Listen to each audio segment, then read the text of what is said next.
E aí, pessoal, beleza? Bem-vindos a mais um vídeo do canal Errâncias aqui no YouTube, um canal dedicado à literatura, política e psicanálise. Eu sou o Will Franco e nesse vídeo eu queria falar de um livro específico de um autor que chama Haruki Murakami. O livro chama Abandonar um Gato. Esse foi editado pela Alfaguara. A edição que eu tenho, ela é, se eu não me engano, é a primeira edição. É a primeira edição e saiu no Brasil em 2022. E o Murakami, acho que vários de vocês já estão sabendo, né? Ele é um escritor bastante prolífico aí, japonês. Tá vivo, né? E saiu um livro dele recentemente, agora em novembro, se eu não me engano. E o Murakami é um autor muito consagrado, tem bastante renome internacional. Eu li algumas coisas dele, mas certamente, enfim, pouco proporcionalmente ao tamanho da produção dele. De qualquer maneira, recomendaria para quem acompanha o canal o grande livro dele, que é o 1Q84. 1Q84 está editado em 3 volumes no Brasil. E é um livro encantador, assim. A impressão que eu tenho é de que é a releitura que ele fez do 1984, do George Orwell. Ele acabou tornando a coisa, né, teve uma outra conotação, não é um romance distópico como é o 1984, mas é um livro de fantasia, um livro bom, que é uma experiência, né? Ler esse livro é uma experiência. O 1984 é uma experiência também, mas em outros termos, ele é muito mais uma porrada, né? E o 1Q84 ele é mais um mergulho. Mas enfim, eu estou mencionando porque eu não vou fazer vídeo sobre 1Q84 aqui, que eu saiba, e é um bom livro e dá um sinal desse outro aspecto do Murakami. Outro aspecto porque o Abandonar um Gato, ele é um livro muito peculiar dentro da obra do Murakami. O Murakami tem, é claro, né, várias... ele navega entre estilos, mas ele é famoso como um romancista, né? Ele escreve romances. E o Abandonar um Gato, ele é um livro de memórias. Por sinal, o subtítulo dele é Abandonar um Gato, : O que falo quando falo do meu pai. Então é um livro sobre a perspectiva que ele tem do pai dele. E não só o pai dele enquanto pai dele, ainda que esse seja um fator relevante, mas o pai dele enquanto uma figura da qual ele tem algumas impressões, algumas informações, algumas especulações e alguns campos de desconhecimento. Então ele fala do pai dele enquanto figura, na sua dimensão factual, na sua dimensão relacional e também na sua dimensão de fantasma. E é um livro muito interessante, assim, tem uma façanha que eu acho que é importante sinalizar do trabalho do Murakami, que é, nesse livro em particular, que é ele conseguir falar sobre o pai dele sem escrever um livro que tivesse uma conotação apologética. Por que isso é uma façanha? Porque o pai dele foi destacado para lutar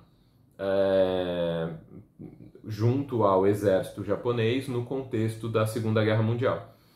E o Japão, como todo mundo sabe, o Japão compôs o eixo, né? Então o Japão estava junto com Itália e Alemanha nessa batalha, né? Então o Japão era era um dos impérios que estava ali trabalhando em nome, né, dessa frente.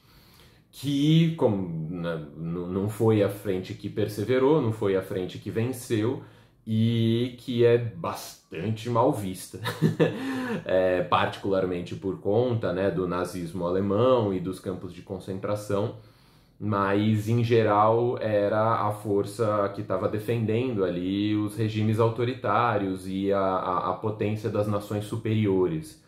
Né, tanto o Hitler em relação à Alemanha, quanto o Mussolini em relação à Itália e o imperador japonês, que agora eu não vou lembrar o nome, defendiam abertamente a superioridade dos seus povos em comparação aos demais. E os demais defendiam a democracia propriamente e não exatamente a superioridade deles mesmos, seja enquanto líderes, seja enquanto impérios. Né?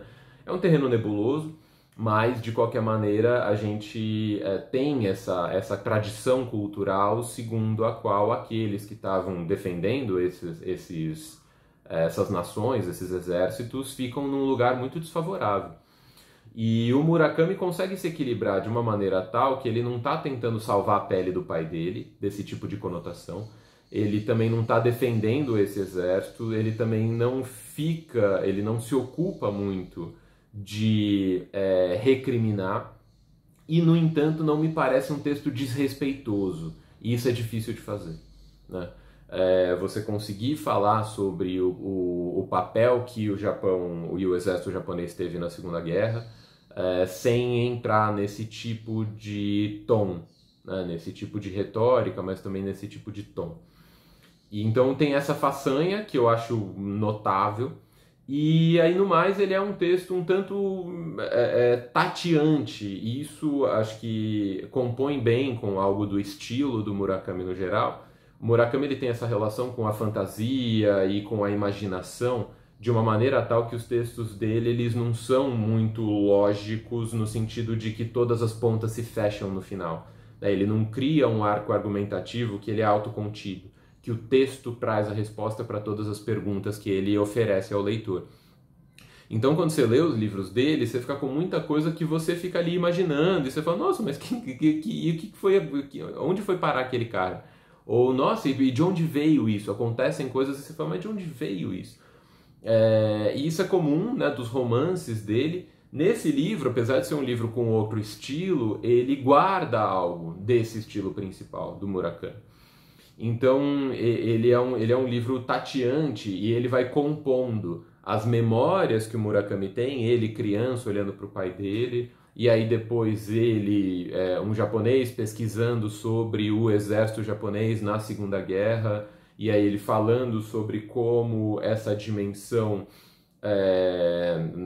da trajetória do exército se compõe com uma outra trajetória de tradições diversas dentro do campo cultural japonês. Então ele vai falando sobre uma religiosidade que era passada de geração a geração na família do pai dele. Então o pai dele teve um treinamento, né, para ser um monge dentro de uma tradição budista específica, tem várias, né, e aí ele estava em uma específica, foi treinado para ser e tudo. E aí ele vai articulando esses elementos num livro que acaba sendo, em alguma medida, sobre a nossa relação com os legados culturais. Os legados culturais no sentido daquilo que nos impacta. E ele acaba compondo cultura não como uma coisa descarnada, né? A cultura como uma coisa que é decantada dos humanos que as encarnam.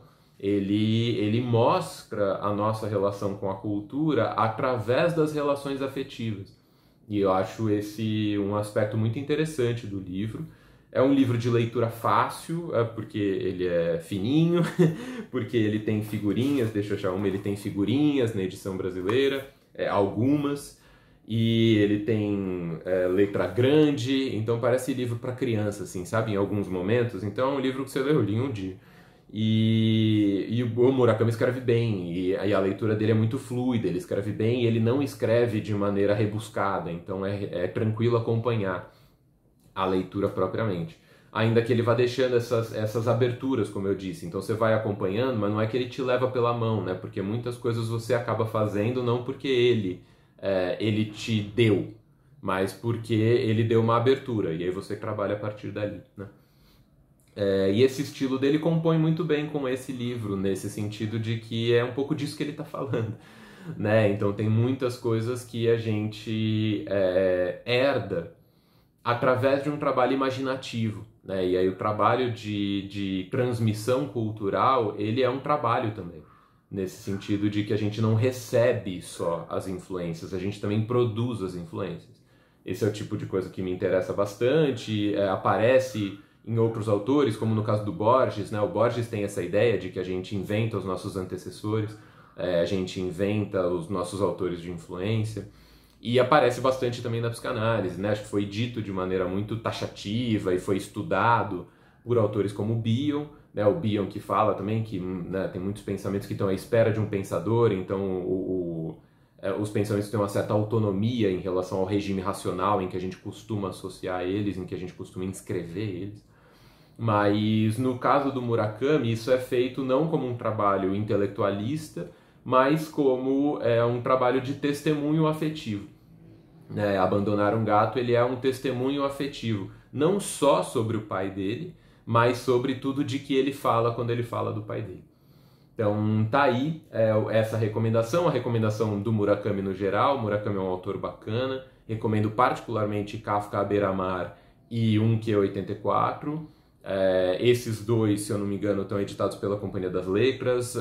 Tem a Alfaguara e tem a Companhia das Letras, né? São duas marcas de um mesmo grande conjunto. É a mesma empresa maior, né? Mas então ele, nesse caso, acho que os dois estão pela Companhia das Letras propriamente. E tô falando isso de cabeça, eu não sei. E aí, então fica essa indicação, particularmente desses dois em termos de romance, e essa indicação desse livro, que é um livro de memórias, que é Abandonar um Gato, que falo quando falo de meu pai. Então é isso, gente. Espero que vocês tenham gostado. Opiniões, comentários, dúvidas, críticas, fiquem à vontade no comentário ou me procura no Instagram, me escreve lá. Tô por aí, beleza? É isso. Um abraço, gente, e até a próxima.